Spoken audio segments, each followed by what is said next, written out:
Hello everyone and welcome back to Horror Stories. I know many of you use these episodes to fall asleep, so before you drift off, I'd love it if you could leave a comment letting me know where you're listening from around the world. Also, don't forget to like and subscribe if you're enjoying the episodes.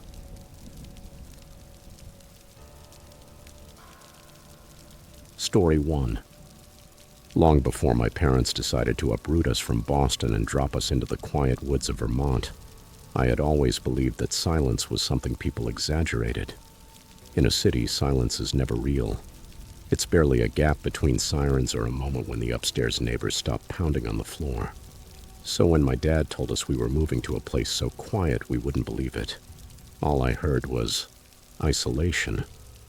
I was 17 years old and I was already dealing with an anxiety that at night would squeeze my chest for no real reason.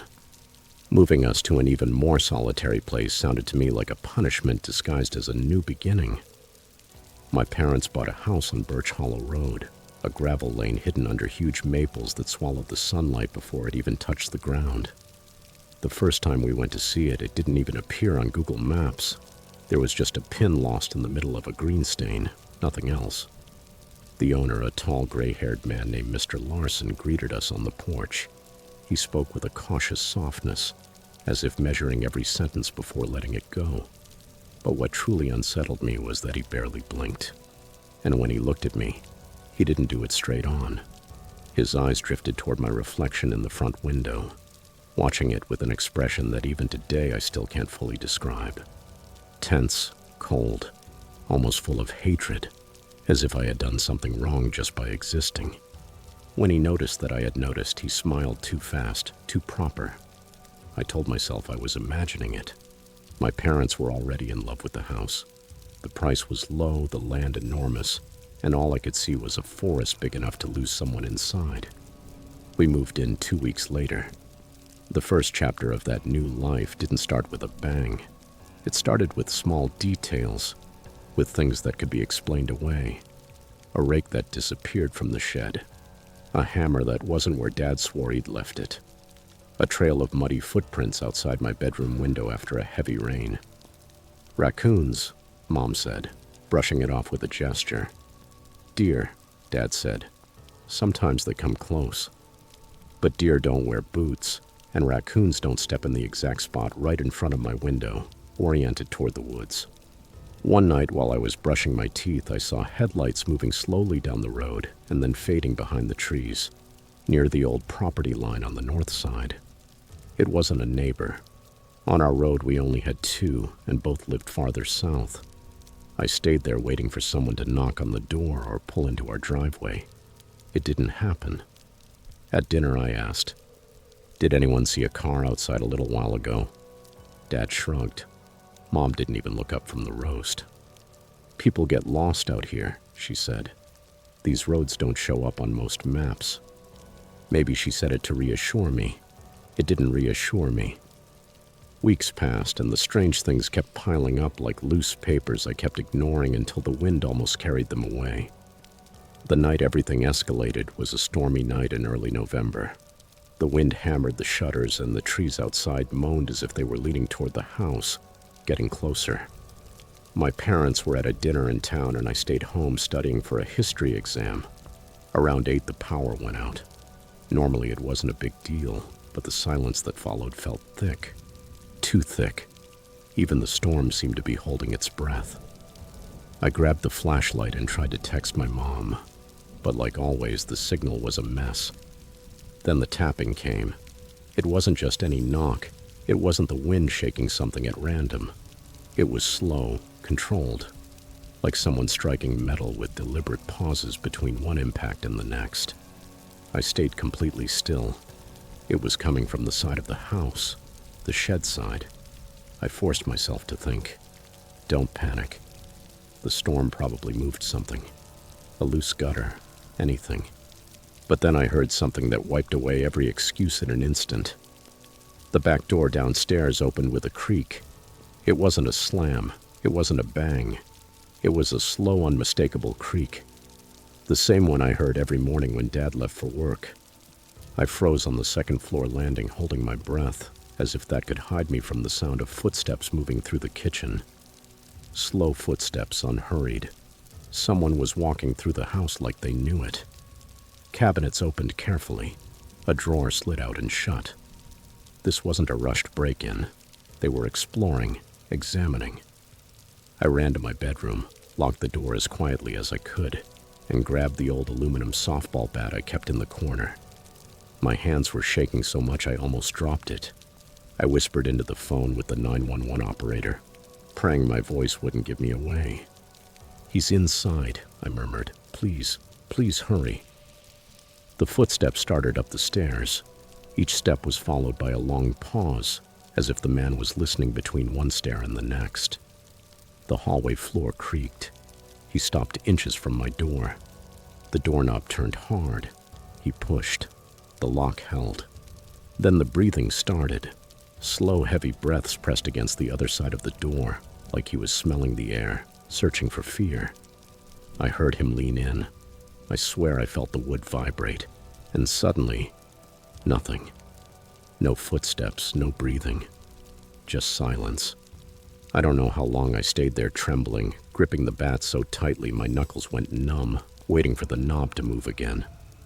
By the time the police arrived, the intruder was already gone. But the boot prints he left in the hallway were identical to the ones I'd seen outside my window weeks earlier. There were no signs of forced entry, no fingerprints, no explanation. Mom came home pale, shaking. She hugged me so hard it hurt. "Tomorrow we change the locks," Dad said, "and we're going to install cameras." I didn't argue, but fear doesn't disappear just because you put on new deadbolts. For a while, the upgrades helped. The motion sensor lights turned on every night. The cameras clicked silently when a squirrel passed by. The new locks were solid. We slept a little more calmly, or at least my parents did. I didn't. I couldn't. One morning, months later, Dad called me downstairs. "Becky, can you look at this?" he said, pointing to the laptop screen showing the camera feed. It was the video of our driveway overnight. Almost all of it was normal. A couple raccoons, the neighbor's cat, Mom coming home late from a shift. Then Dad fast-forwarded to 3:12 a.m. At the edge of the tree line, a tall figure stood motionless. It wasn't walking. It wasn't prowling. It was simply there, staring at the house, for 2 full hours. The image was grainy, but the posture, stiff, rigid, shoulders squared, felt familiar to me. I whispered, "It looks like him." My dad didn't respond right away. "Mr. Larson moved 3 states away," he said finally, "a year ago." Then he looked at me and added, "Did you tell him we installed cameras?" "Of course not." "Did he know we were going to be alone?" "Becky, don't start imagining the worst-case scenario." But he didn't deny it either. The police came back. They walked the woods, searched the property, talked to the neighbors. But whoever that figure had been was gone, and that was enough to make the whole house feel wrong again. That year, I never slept peacefully again. Not with the new locks, not with the lights, not with the cameras. Every time the house settled with a creak, I jumped. Every gust of wind sounded like breathing. Every creak in the hallway floor felt like someone repeating those footsteps. One night, many months later, I woke up to a soft sound that was terribly familiar. 3 slow breaths right outside my bedroom door. I sat up, my heart pounding. But when I threw back the blankets and tiptoed to the door, gripping that same aluminum bat, the hallway was empty. There were no footprints, no noise, only a silence so thick it felt like it was choking. Maybe it was my imagination. Maybe fear had gotten too deep inside me. But sometimes, even now, when I think about that house on Birch Hollow Road, I swear I still remember the rhythm of that breathing. The way you remember a nightmare long after you wake up. And deep down, I know some people don't leave a place just because they move away. Sometimes they stay close, lurking, watching, waiting, just out of sight. Fear as a way of whispering truths you try too hard to ignore. When something feels wrong, trust your instinct. Your safety depends on it.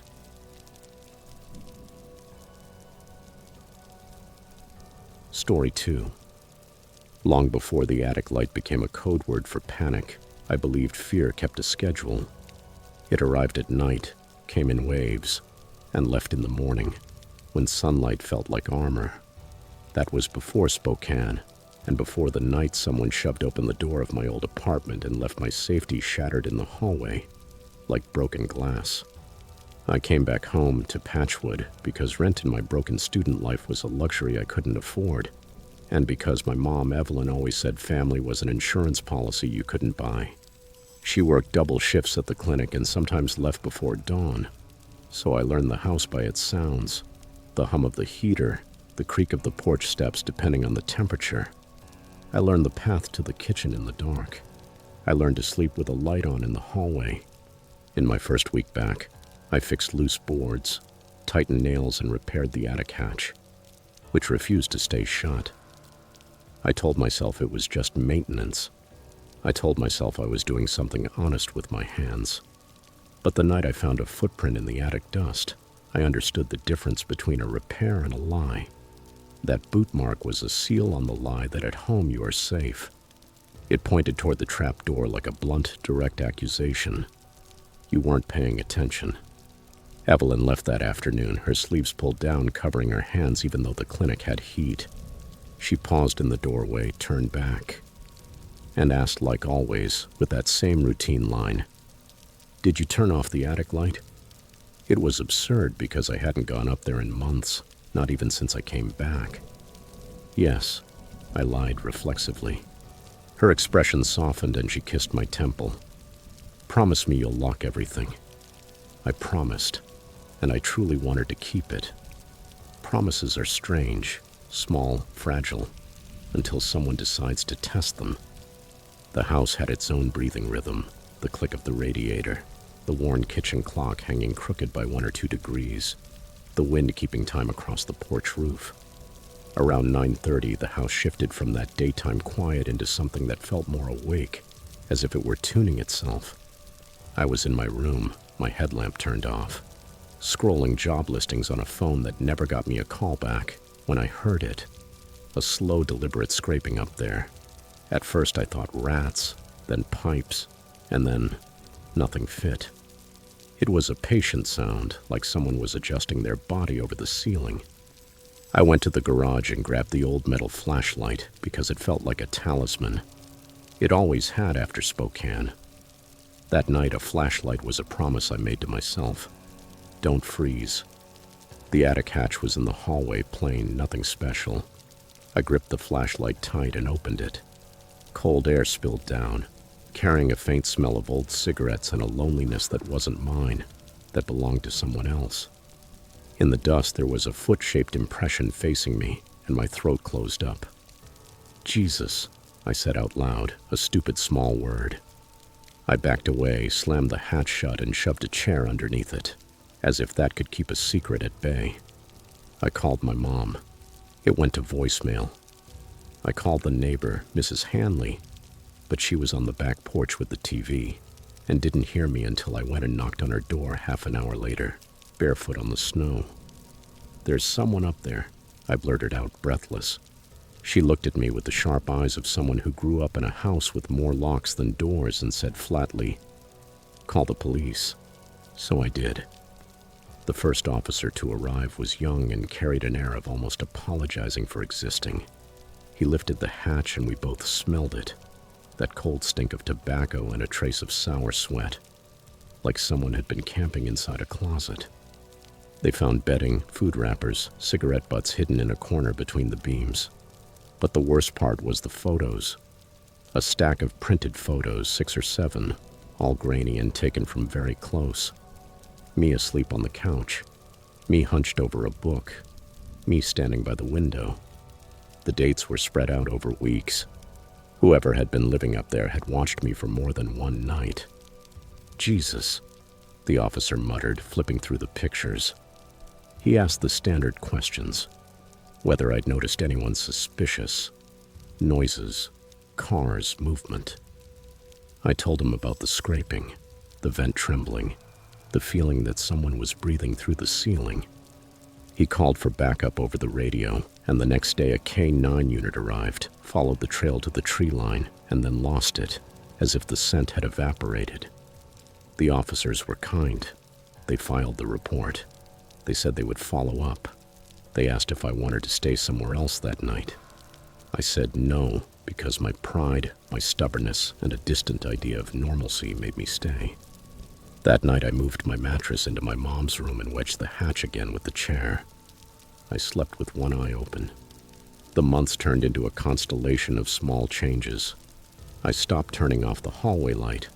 I started checking the attic before bed, with hands that shook more than they should have. I installed a new latch with a padlock. I took the photos to a detective and he told me he couldn't promise anything. There was no face, no clear prints. And how do you chase a shadow that knows your routine? He suggested cameras. I bought 3 and mounted them. One in the hallway aimed at the hatch, one outside, one at the tree line. You'd think having proof would make the air easier to breathe. Instead, it turned the house into a stage and me into someone watching himself live there. Once, the recording caught a shape crossing the hatch at dawn, dragging a blanket back into the darkness. Another morning, the exterior camera showed a pair of footprints that came up to the back porch and stopped like a question mark. Every time a camera blinked or the image went black a second too long, my stomach turned to ice. People tried to help. Evelyn switched shifts sometimes, though not enough. Friends stopped by the house and left with a face that said, "I want to do something," but without knowing what. I worked at nights at the hardware store stocking screws and bolts. I stayed busy and exhausted. At 3 in the morning, I'd sit in the car with the radio on and breathe until my hands stopped trying to curl into fists.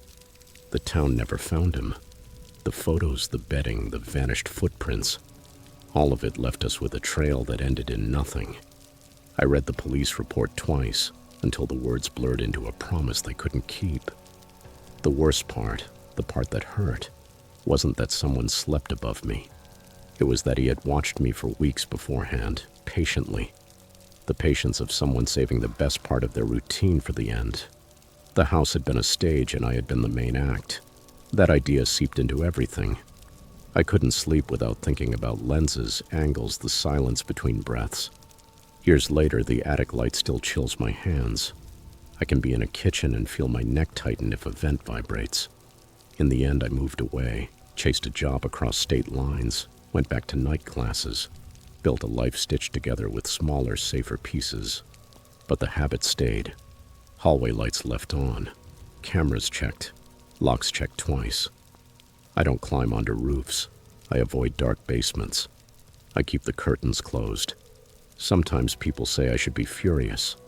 Maybe I am. But anger is blunt, and this was subtle and long. The real wound is trust. Who would you be if you knew someone could live in the space above your head and you wouldn't notice? Until he came down the stairs and stood under the light. The man never came back to the attic while I kept living there, at least not that we ever captured. But the idea that he could have been there for weeks, months, mapping my sleep, that idea cuts deeper than any broken latch.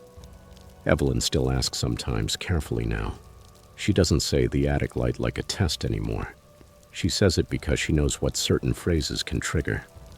Once, over coffee that tasted like burnt beans, she reached across the table, took my hand and said, "You did what you could." It was a small absolution. We don't catch all our fears. We stack chairs under trap doors. We hang cameras. We call the police until their voices blur into sirens. And we try to carve out safe spaces inside the houses we inherit. For me, the truest thing I can say is this. The worst part wasn't the man himself, but the slow, private way he lived while knowing about me. That kind of violation is quieter than a broken window and louder than any alarm. Safety isn't only about locks and sirens. It's also about attention and community. When someone notices something and says it in time, a faint scraping beneath a trap door can stop a prolonged violation before it ends up rewriting your life.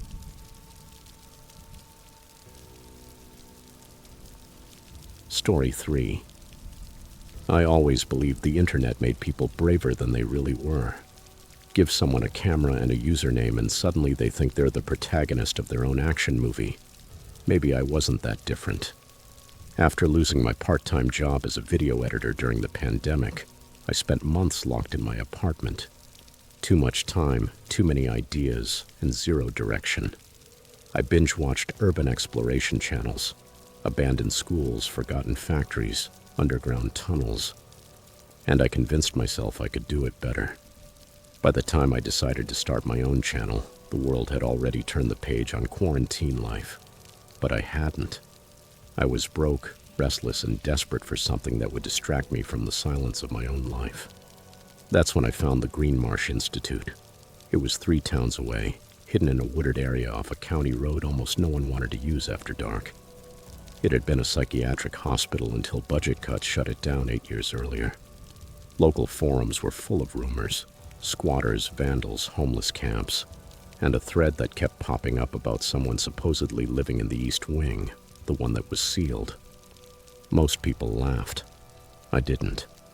It sounded exactly like the kind of place that could launch my extreme midnight exploration series. I convinced 3 friends to come with me: Noah the loudmouth, Ava the adrenaline junkie, and Riley, who just didn't want to be left out. They weren't explorers. Not really. They just thought it sounded like an adventure. I promised I'd blur their faces and buy them dinner. That was enough. We planned the trip for a Saturday night. By the time we got to the gates of Green Marsh, it was almost 2 a.m. The moon looked pale behind the clouds and barely lit the cracked entrance. The fence was bent where the storm the week before had knocked a tree down on top of it. Convenient. Noah laughed, kicking a loose sign across the concrete. It's like the place wants us to come in. I forced a smile I didn't feel. Let's just get the footage and get out. No one took me seriously. They never did. Inside, Green Marsh smelled like damp clothes and rusted metal. Every step echoed off the walls. Water dripped from somewhere above us, keeping a steady rhythm that made the hallways feel alive. I pressed the camera to my face and whispered into the mic the way every explorer online did. Green Marsh Institute, abandoned since 2014. Unauthorized entry. Please do not try this at home. Ava let out a nasal laugh. You sound like a cheap documentary narrator. Riley swept their flashlight over the peeling paint. Old patient beds, overturned carts, cobwebs hanging from the ceiling. Looks like the same typical haunted place as always, Riley said. I already felt uneasy. Abandoned places are supposed to feel still, dead, forgotten. But Green Marsh didn't feel empty. It felt occupied. We went deeper. My shoes left marks in the dust, but sometimes I saw other footprints, bigger, older. We reached the ECT wing around 2:25 a.m. The hallway was narrow and the air carried a faint smell of burnt wire. I filmed everything. The old therapy chairs, smashed cabinets, torn privacy curtains. And then we heard it. A soft dragging sound like someone pulling fabric across the floor. Riley whispered, "Tell me that's just the wind." But the dragging wasn't random. It came in pulses, steps, drag, steps, drag. Noah put his hands to his mouth and yelled, "Is there someone there?" Silence dropped instantly, like a trap. Even the dripping stopped. "Dude," I hissed, "stop messing around." "I'm not messing around," he whispered. And then, from one of the dark rooms ahead, something exploded. A raw, guttural, almost animal scream, like a man forcing all the air out of his lungs in a single burst. A tall figure shot out of the darkness, bare feet slapping tile, a long coat whipping, hair hanging over its entire face in dirty strands. Ava screamed. Riley dropped the flashlight. Noah shouted something I couldn't understand. And then we ran. All of us. I remembered the way we'd come in, but panic turned every corridor into a maze. We knocked over metal stands, kicked loose doors, tripped over broken tiles. The man was right behind us, yelling words I couldn't make out. Sometimes he laughed, sometimes he growled. Sometimes he screamed like he wanted the whole building to shake. "Move," I yelled. Come on, come on, come on. We burst into the main hallway. I could already hear his bare feet hitting faster and faster, closing in. My chest burned. My throat felt shredded. Ava grabbed my sleeve as she ran beside me. "Where's the exit?" "Left," I gasped. "The gap in the fence. Just get to the fence." We reached the main staircase and nearly fell down it. The exit door slammed open and the cold night air hit my face so hard it felt unreal. We ran toward the parking lot, slipping on the gravel. The man reached the top of the stairs. He didn't hesitate. He came down after us, coat snapping against his back, hair hiding everything but the shadow of his face. Riley screamed, "Open the damn car." I fumbled with the keys. Noah shoved me and yanked at the handles like the car could open from sheer panic. Ava was crying, but she kept pulling Riley toward the back seat. The man crossed half the parking lot running before Noah managed to start the engine. The tires screamed. Gravel sprayed like shrapnel. The car shot forward. The man was swallowed by darkness behind us. No one spoke for 10 minutes.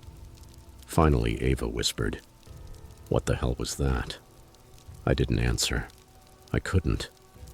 Because in that moment I remembered something I'd seen when he got close enough for the camera light to catch his coat. Something stitched into the fabric near his chest. A security badge. Green Marsh Institute security. When I got home after the longest, quietest drive of my life, I showered twice, but the smell of mold and fear still clung to me somehow. I didn't sleep.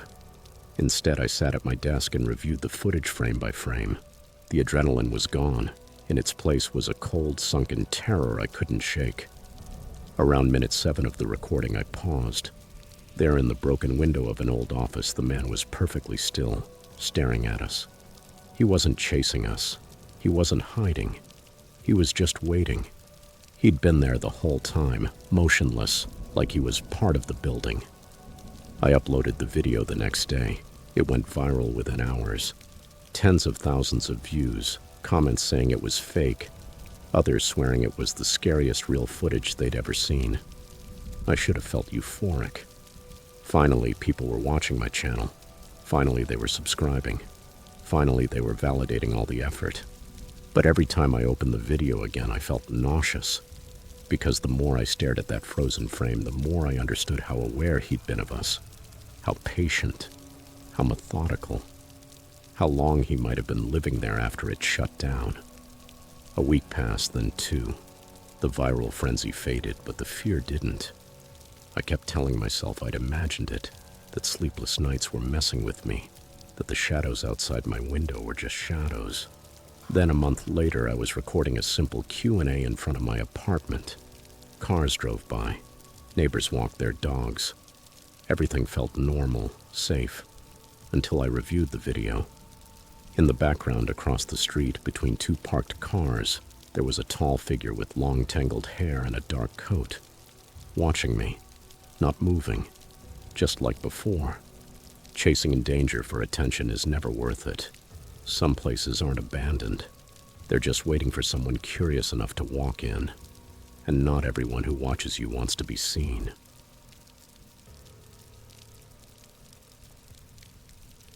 Story 4. Long before that cabin, I kept a small secret list of sounds I could live with.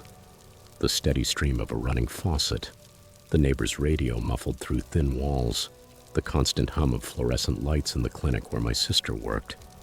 All of that was tolerable. What I couldn't stand was the unpredictable. Sudden banging. A floorboard that creaks in a pattern you can't anticipate. Voices you can't quite place. A car accident when I was 12 left me with tinnitus. That constant ringing that lives inside my skull like a poorly tuned radio. And that made silence worse, because silence gives the buzzing room to scream. So when the school announced the weekend retreat at the old cabin for the history program by Mirror Lake, I tried to laugh it off. Mr. Caldwell, the chaperone, sold it like it was charming. "It has its quirks," he said, smiling like he owned the place. Doors that don't always want to stay closed. Pipes that complain. Windows that sometimes let the lake in. A truly rustic experience. Everyone else cheered the idea. For them, it was a getaway. For me, it was a forced immersion in everything I already worked hard to avoid. I told myself it was just one night, that being around people would drown out the ringing in my head. I told myself I could handle it.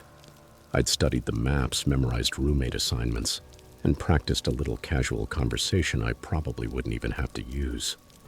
When the van pulled off the dirt road and the fog swallowed the last pines, the cabin looked exactly like Mr. Caldwell had described.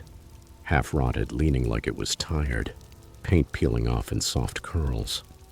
The lake stretched beyond it like a flat sheet of pewter. It smelled like mud and old leaves. I felt my chest tighten and tried to smile at the obvious lie that I could pretend this was adventure. That first night we did the usual. Stories around a fire that sounded like recycled versions of the same cliché. Hot chocolate with too much powder, and the way kids minimize fear. Right up until it's time to sleep. I shared a bunk with Tyler, a quiet kid from my biology class who snored so ridiculously his bunkmate laughed on purpose. He laughed loud the night he told me about the raccoon that stole a marshmallow. I nodded and tried to let the sound of his breathing serve as a blanket. But after the lights went out, the cabin breathed differently. The woods have a nighttime rhythm that isn't like cities. It snaps and sighs, and every sound feels important because there isn't much else. My tinnitus was louder. The ringing punched through the silence until it felt like a presence of its own. I counted breaths and ordered myself to stop, to calm down. And then at 1:14 a.m. I heard knocking on the exterior wall. At first I thought branches, but branches don't knock with the rhythm of knuckles. It was 3 clear taps, then a pause and then a slow drag along the siding, like a hand testing the wood. The sound shifted down to waist height, moved along the side, and disappeared toward the back. Tyler murmured something and rolled over. I didn't want to be the kid who woke everyone up over nothing. But the knocking came back. Closer. More intentional. I nudged Tyler carefully. "Hey," I whispered. He opened one eye. "What?" "Do you hear that outside?" I said. He let out a soft snort. "It's probably a raccoon. Go back to sleep." But the knocking turned into a knock-knock. 3 slow knocks right on the back door. The cabin's back door had a rusted handle and, according to the stories, a warped frame.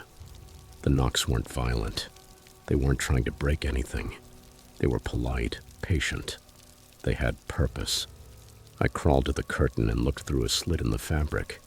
Fog clung to the glass. For a heartbeat, I saw nothing. Then the shadow appeared. Tall, motionless, a silhouette against the mist, standing by the back door like it was listening for something inside.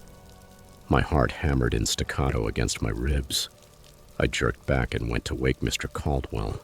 He blinked in the phone light and tried to joke, half asleep and in that responsible adult tone. "It's probably a branch," he said. "Old cabins do weird things." But when I described what I saw, the way the knocking moved, the figure at the door, the fog cleared like a hand had wiped it. His face changed. He went out with a flashlight while we stayed crouched in the dark, like bad actors in a play we didn't want to be in. He came back pale. "Footprints," he said. "Big boots." They circled the whole cabin. There were no signs of forced entry, but someone had taken their time walking the perimeter. The police were 2 counties away. It could take hours. We did the only sensible thing. We barricaded ourselves in. We shoved bunk frames against the doors, stacked chairs by the windows, locked anything that had a latch. I remember the sound of wood scraping the floor as we dragged things. Panic sharpened in my body along with the ringing in my ears. The knocking returned. Methodical, unhurried, moving from wall to wall like someone reading a book and turning each chapter calmly. At one point, the back door handle turned. A gloved hand wiped the window glass beside my bunk and leaned in. For a second, I kept my mouth open, waiting to exhale. That face couldn't see me. The glass fogged with someone's breath, and the print of a palm smeared across the pane, like those marks you see in movies and never expect to find in real life. Tyler's hands were shaking when he whispered, "Do you see that?" "Yes," I answered in a tiny voice. "Yes, I see it." The intruder stayed just long enough to test, to listen, to make it clear he was there, and then dissolved into the fog as if he'd never existed. We waited until dawn. The world always feels sharper when light returns. The surface of the lake shone like a coin. The police walked the shoreline and collected evidence from the wet ground. Footprints from an adult man, heavy boots, slow and deliberate steps. There were faint tool marks on the back door and a handprint on the window beside my bunk. The chaperone stopped calling it an animal right then. This was a person, he said at last, like he'd just tasted something bitter. After that night, nothing ever felt normal again. The cabin shut its doors to me, but the world outside the cabin changed too. I started checking locks obsessively. I avoided that part of the woods for weeks.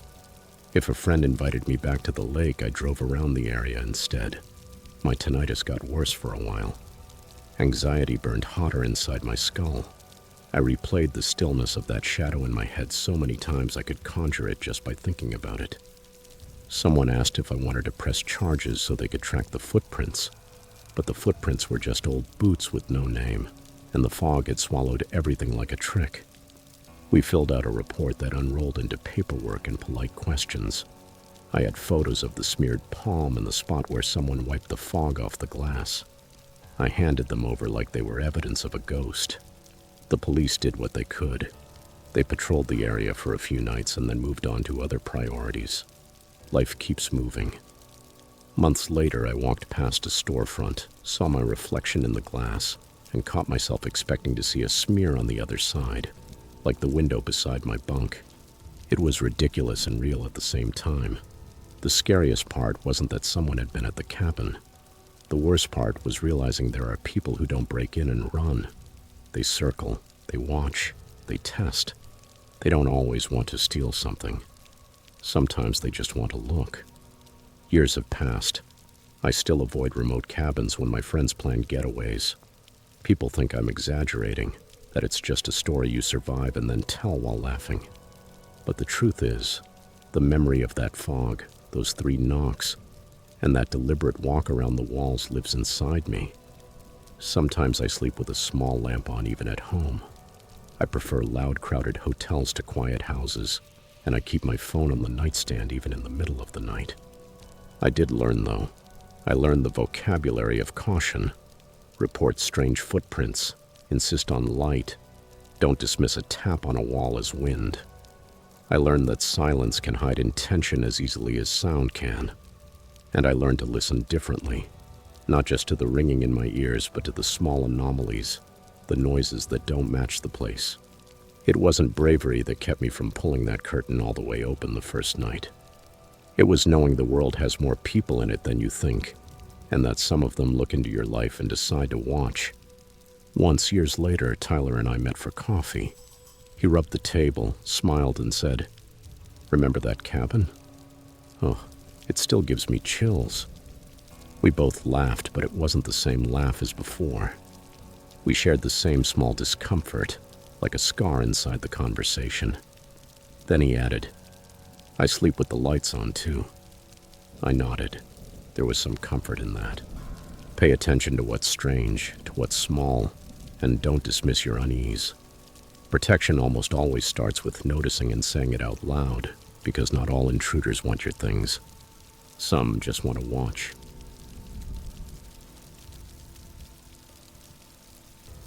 Story 5. I can still smell the smoke when I close my eyes. A dry chemical smell that doesn't resemble any normal house fire. It got into my bones the night we lost the night crew. The night a flame in the kitchen licked the seam of the drywall, and everything that wasn't screwed down turned black. That was months ago, and ever since I replay it over and over between shifts. The woman we couldn't revive, the child who wouldn't stop asking where his mom had gone, the heat that erases faces until they become nothing. I walked out of that house still a paramedic, with trembling hands and a mind taking inventory of every small mistake. After that, sleep became a rumor. Something I read existed in other people's homes. I woke up to phantom alarms and the insistence of footsteps that weren't mine. Grief, sweat, and the uninvited moved in with me and started rearranging my days. Claire always knew when to show up. She'd gone off to grad school, chasing texts and coffee, but she came back over winter break when she found out I was barely holding myself together on caffeine and habit. She found me empty inside and put casseroles and a steady, practical kindness into my hands. "You need a breather, Ev," she told me the first afternoon she arrived, setting her suitcase by the couch like it was her home. "Let me be the boring adult for a while." The rental house we shared sat at the edge of town, like a tired eye staring toward an abandoned monastery. People told stories about that place the way they always do in small towns. Tales of shapes wandering, a bell that sometimes rang at midnight, monks murmuring prayers and then disappearing. I told Claire those were the typical local legends she'd laugh at with her late-night reading. She laughed then, yes. But later, when the snow came early and the wind smelled older, she stopped making fun of it and started checking the locks with me. The first night she went out to buy groceries, I made coffee and pretended the living room TV was company. The light flickered twice, just the house settling into winter, and then something tapped the back window, like a child testing the world. 3 slow taps, a pause, and nothing else.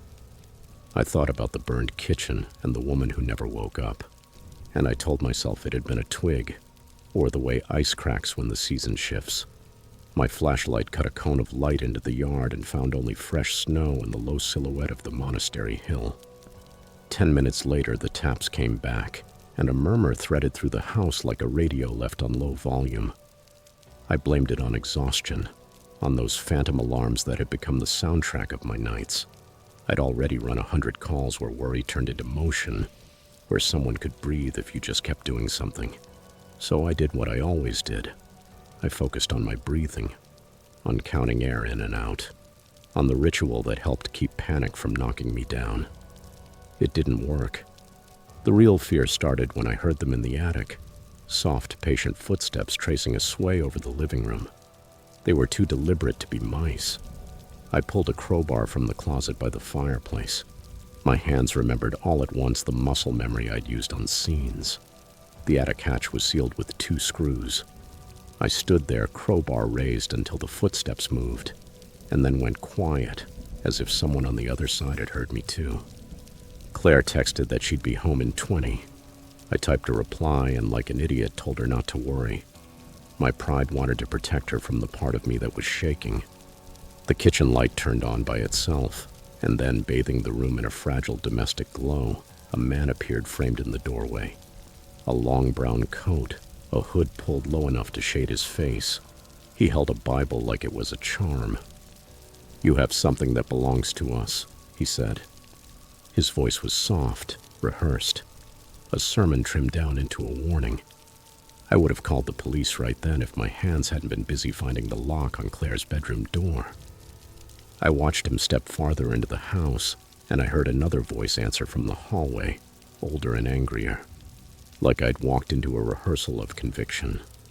They tested doors the way some men test windows, patiently, muttering verses under their breath as if they were invoking something familiar.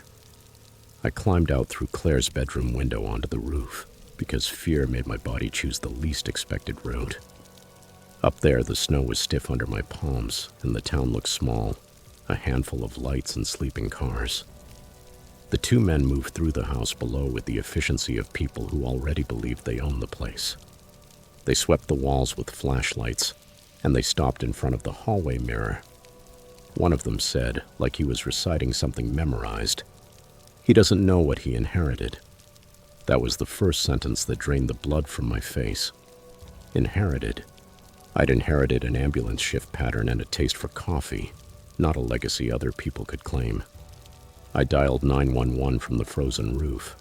My voice came out in pieces that sounded thinner than they were. The operator promised officers were on the way. I could hear so many old calls in the hollow between my ribs, the rhythm of instructions, the repetition of how we stabilize things so people don't fall into darkness on their own. By the time the patrol cars arrived, the men were gone. There were no footprints to scar the freshly fallen snow outside, and no one reported a break-in. Nothing was missing. Nothing had been taken. But inside, someone had carved a symbol into my bedroom door, a circle split by a vertical line and a small cross etched above it. I brushed away splinters with fingers that wouldn't stop shaking. A retired monk who'd been living in town for years came to see me. He had eyes like stone softened by time. That sign, he said without preamble, was used when someone was believed to be possessed by grief. It's a mark of purification, not punishment, a warning and an invitation. The idea that pain could be carved into oak felt more real than any dream. It was intimate, like a label sewn into your skin without permission. The men weren't looking for money. Not exactly. The Bible and the whispered verses were religion performed as property. It stung my pride to realize I'd been reduced to a relic. I was a man who walked out of a house we couldn't save, and now strangers had decided what I carried inside. Claire came back with grocery bags and a face that tried to be practical, and then broke. I told her in pieces. The tapping, the attic, the roof, the men. And she held me like the sister she'd always been, not like a grad student. We went downstairs and opened the carved door together. The symbol was crude but intentional. Claire read the retired monk's messages and called him herself. He spoke like someone carrying an old pain. They believe grief can infect a place, he said, or a man. They come to clean what they imagine is contaminated. Weeks passed with patrol cars parked on our street longer than usual, and my shifts became exercises in physical endurance and that illusion of control. I slept in fragments. At night, I woke up to phantom tapping that made the skin on my wrists prickle. I thought I was moving forward. Therapy, long runs, the familiar roar of the station, the stubborn normalcy of the coffee maker. But the carved warning followed me in a way that wasn't entirely irrational. One night, a month later, I came home and found a single Polaroid on the kitchen table. Claire and me laughing in the living room the night she first arrived. The photo was warm and ordinary, and the edges were cold. There was no note, no intruder's signature. Just that image and the feeling that someone had been there long enough to frame us on film. The retired monk called me and told me what he believed with a gentleness that made me want to argue and sit down at the same time. Sometimes communities try to contain grief by turning it into something they can point at, he said. They carve doors. They pray loudly. They convince themselves purification is a ritual with an object. But grief resists clean labels. It moves like a shadow under the floorboards, and it's not something strangers should exercise. In the end, the men didn't come back. The police never found a lead beyond footprints that vanished in the snow. The monastery grounds kept their silence, and the locals kept telling the same old jokes about wandering monks. Claire left again for school, but we were different people when she left. Smaller in a certain quiet dignity, and bigger in our habits of caution. I started checking windows, drawing curtains, even though she'd told me not to turn our lives into locks. I learned to say out loud the names of the people I tried to save. Sometimes it felt like resistance, sometimes like making space for them. We kept going because what else do you do when the night keeps handing you pieces of itself? I went back to work, to the rhythm of emergencies that made me feel useful in a way that the carved symbol never could. The phantom tapping kept showing up, but less and less. The attic stayed unused and the monastery kept its shadow. People enter your life with tools, words, scriptures, symbols, trying to fix what they don't understand.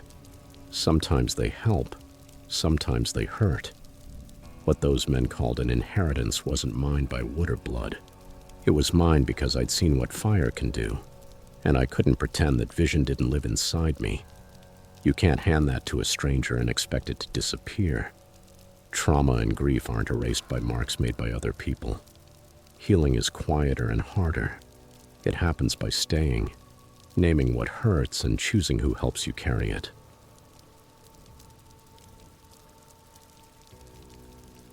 Story 6. I moved into Harborview Tower because I needed a new line in the margin of my life. Leaving Nate felt like ripping a page out of a book and then pretending the torn edge wasn't there. Harborview was the closest thing to a blank page I could afford. It wasn't glamorous. Hallway lights that flickered, thin walls, that faint permanent smell of old carpet. But my apartment overlooked the harbor, and the water made me breathe slower in a way I hadn't felt in years. I kept telling myself freedom would feel like this, small, cheap, and blue. In the afternoons, I spent the day illustrating children's books at a tiny desk by the window, and at night I drew ship silhouettes. The building had its own cast of characters. There was Mrs. Leland in 7B, 80-something, sharp as a brass tack, who fed pigeons and warned me not to leave my curtains open. People watch, she told me with that direct, private look older neighbors give you when they mean it. I laughed at first. Anyone who's lived long enough becomes a catalog of cautionary tales, but her advice lodged itself inside me like a seed. At first it was tiny details. A scarf unfolded on the couch, the mailbox key shifted inside the lock, cereal boxes slightly cracked open even though I hadn't touched them. I blamed moving boxes, a brain with emotional jet lag, the habit of tracking Nate's routines even when I knew they were gone. Then one damp morning I found my bedroom door closed. I always left it open. That was the first night the dream started. Heavy breathing behind closet doors, the feeling of a presence pressing the air around me flat. I remember with almost perfect clarity the night it shifted from annoying to truly terrifying. I was working late on an illustration, ink drying on paper, when the hallway light outside my door began to fail. It pulsed and then dropped into a slow, steady rhythm, like the ember of a cigarette held too long until it steadied again. I thought it was the building's wiring. Then footsteps stopped in front of my door. Without thinking much, I assumed it was a neighbor coming home late. What unsettled me was the people. I stepped closer to look, and the glass went dark all at once, as if someone had pressed their palm against the other side. I felt my stomach drop to my shoes. I backed away slowly. The doorknob shook once, twice, like someone testing it. The world shrinks in moments like that. The sound of your own breathing gets too loud. The neighborhood's everyday hum turns into a distant radio. I called the building's security desk and let it ring until the call cut off on its own. I texted Mrs. Leland and she responded immediately. "Go to your bedroom, now." I didn't ask why. I ran, locked the door, shoved a dresser against the knob, and slid under the bed. Like I'm ashamed to admit I still could at 31. I heard the front door creak open. Someone moved through the apartment with a chilling calm, opening drawers, sliding closet doors, running a hand over the arms of the couch as if searching for something specific. My phone vibrated in my pocket with a message I couldn't read without making noise. Then a low, patient voice slipped through the crack of my bedroom door. "You always leave the curtains open." Time stretched. That voice turned ordinary words into instruments of intention. I didn't know if it was a man's voice or something deeper, something trained to wait. I heard the weight pressing slowly against the frame, the muffled inhales right outside the dresser. It was shockingly intimate. The intruder seemed less interested in objects and more in patterns, how a woman leaves her curtains, where she keeps her favorite mug, what she wears when she answers the phone. And then a sudden disruption from the hallway, Mrs. Leland shouting that she was calling the police, made the intruder bolt. He went down the fire escape, and the sound of his escape felt too fast and too small for the space. I stayed under the bed until the officers arrived, shaking, my ears raw with adrenaline, humming again. They found pry marks on my doorframe and fingerprints on the window latch. Later, the security footage showed a hooded man standing outside my door at 3:12 a.m. for more than an hour, motionless, staring directly at the peephole like it was a portal into my life. When the police left, their faces were polite and trained. Mrs. Leland sat with me in the kitchen, boiling water like it was a ritual. "Some people don't break in to steal," she said, her voice flat. "They break in to study." She told me she'd seen men on the fire escape before, but never like that. Never so still, so patient. After that night, I stopped leaving the curtains open. I closed them even during the day. In that quiet kind of survival where privacy becomes something you do to protect your small joys, I bought a better deadbolt. begged the front desk to check the stairwell cameras every night, and started carrying my phone like a charm. My friends asked if I wanted someone to stay over. I said no more times than I like to admit. I couldn't stand the idea of someone learning the rhythm of my life the way that man did, planted in front of my door for an hour like he was reading a chapter he meant to memorize. I tried to understand the pattern. Why me? Why this apartment? The answer was simple and horrible. I was alone and I was visible. I painted myself back into the world with brushes. I had my small illustrations, my late-night coffee runs, and being visible became a risk. The police canvassed the area, took prints, promised increased patrols. Their reassurances were soft sounds inside a room full of hard things. The hallway recording was still brutally clear. Him in a hood, not swaying, not pacing, a statue of intention. Mrs. Leland moved out a month later. She said it wasn't the noise or the building. It's that people like him don't move things. She told me the day she packed. They place themselves inside patterns. He didn't come to rob you. He came to learn what you look at when you sleep. Months have passed. I still live in Harborview, but the harbor looks different. The water is a mirror I barely let myself glance at. I draw with the curtains closed and hang heavy drapes so not even the neighbor's cat can see my silhouette. When the hallway lights flicker now, my heart still tightens the same way. But that tightening is a different animal, less like a trap snapping shut, and more like a muscle practicing how to avoid the blow. The police never caught him. Sometimes I lie awake thinking about that hooded man standing at 3:12 a.m., hour after hour, like time itself had given him permission to watch. Once at a gallery opening, a man stood staring at one of my pieces for an uncomfortably long time. I felt the old itch in my ribs, the memory of being studied. I left early. People tell me to take it as a lesson in resilience, to celebrate that I wasn't physically harmed. I do on good days. But the truth stays quieter. Intimacy isn't consent, and being alone isn't an invitation. The scars of being watched are small and domestic. Closed curtains, the habit of scanning door frames with your eyes, the resistance to letting light in. Maybe that's the price of wanting to look at the world again without letting someone else write the margins. Privacy isn't passive, it's a practice. Keep your boundaries visible and trust your instinct if something feels like surveillance. Treat it like a warning and act before it becomes evidence.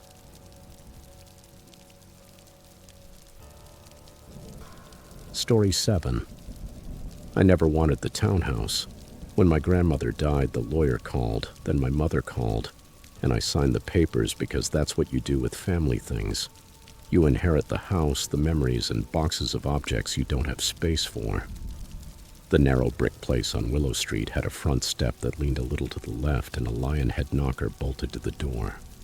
Up close, the bronze looked dull, and when you struck it, it made a hollow ringing sound. I told myself it was charming. My chest said something else. When I was 10, someone came into the house while I was upstairs.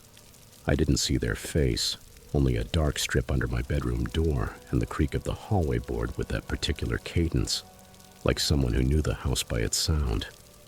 After that night, I learned small rituals, checking locks, peering through the peephole, sliding the deadbolt, leaving a light on. They were useless against the memory. They were a promise I made myself, and they didn't keep me safe. Elena loved old things. She loved warped wood, lifted paint, the history implied by a dent in a table leg. That's why she stayed on weekends among dust and photo albums. She developed the habit of arriving with coffee and leaving with more boxes, labeled in her precise, orderly handwriting. We argued, sometimes gently and sometimes not so gently, about what to keep and what to burn. She said the place needed life. I said the place needed a recorder to capture nothing happening, and we laughed until the walls hummed. One rainy night, while Elena edited footage sprawled on the couch, the lion head rattled. At first I thought it was the storm. Cities can do strange things with old buildings. Wind slipping down a chimney, rain finding a crack in the brick. But the sound came again, slow and methodical. only it wasn't the clean bronze knock you'd expect. It was a rattling that came from inside the ornament, like something loose in its hollow. My throat tightened and I walked barefoot to the door. My socks squeaked on the wood. That kind of silence that settles in houses when people are asleep. The peephole was covered. "Maybe someone needs help," Elena whispered when I shook her awake. I could smell the coffee she'd left half-finished. The TV cast a drowsy blue over a paused movie. She pulled on a sweatshirt and followed me. We stood about 2 feet apart in the hallway, arguing normal things. Whether to call the police, whether it was likely to be a prank. Elena always tilted everything toward optimism, like a soft hand smoothing a wrinkled sheet. The knob turned, slow as a thought. Not with force, not with that movie desperation. It was a practiced movement, a patient test of resistance. Then came a scrape like a key dragging along the frame. "Find something," I said, before I realized I was telling her to arm herself. She grabbed her phone and a heavy candle holder from the entry table. I lifted the fireplace poker like it was a promise. We tiptoed upstairs and locked ourselves in the bathroom because it had a solid latch and the only window was frosted. The house breathed beneath us, settling. From the staircase came a humming, tuneless measured that should have been harmless, but it pressed into my spine like a thumb. Padded footsteps crossed the downstairs rooms. Brushed old carpets, tested latches, paused at the kitchen window, then at the back door. "I know you're awake," a voice said from the stairs. It wasn't a shout. It wasn't a demand. It sounded like a fact. Elena choked on air. I dialed 911 with fingers that didn't feel like mine, and an operator told me to stay hidden. We listened to the person move through the first floor the way someone moves who lives there, the casual click of a light switch, the patient look into rooms, the low thump against the kitchen cabinets, like they were checking for noise. 15 minutes is an eternity when you're waiting for footsteps to stop. It's even longer when those footsteps are there to prove you aren't alone in your own house. When the police finally burst in, the intruder ran out into the rain, leaving muddy prints by the basement door. I had locked that door. I was sure I had. And still the marks told a different story. They left a patrol car there that night. The next morning, they taped a notice to a pole. The house smelled like bleach and fear for days. Elena insisted we call a technician to install cameras, and I watched him crawl belly down toward the threshold, talking about wiring like it was pleasant mechanical poetry. A week later, he called me from the front step, his voice flat. "You're going to want to come see this." Inside the lion head, someone had placed a tiny camera with a battery pack and a transmitter. It had been watching the porch and the peephole for weeks, studying us. The metal that had always sounded hollow now sounded obscene. "How long?" Elena asked, and suddenly her hands were the hands of someone who knew how to break glass with a phone. "A good while," the man said. "The feed went to a receiver. Could be anywhere." We moved 3 days later. We packed wrapped in a fog of coffee and stale pizza. We shoved everything into boxes without ceremony. Neighbors watched us from the narrow street with polite, small faces. When we signed the papers to sell the house, the agent smiled and said everything would be renovated and buyers loved that brick, with a little history. I wanted to tell her that sometimes history has a weight you can't lift, that some houses hold the record of the wrong things too clearly. That night in the new apartment, I slept with the curtains closed and the TV loud. Elena's photos on the walls looked soft, ghosts with purpose. She slipped her hand into mine in the dark and whispered, "We did the right thing." It's easy to find the lesson when you're listening for it. For me, the lesson arrived wrapped in ordinary indignation. Someone had been watching the record of our comings and goings, deciding where to step. Watching isn't always a distant act of cruelty. Sometimes it's preparation. Sometimes it's testing the swing of a door in the hours you forget to close the back gate. We tried to be practical.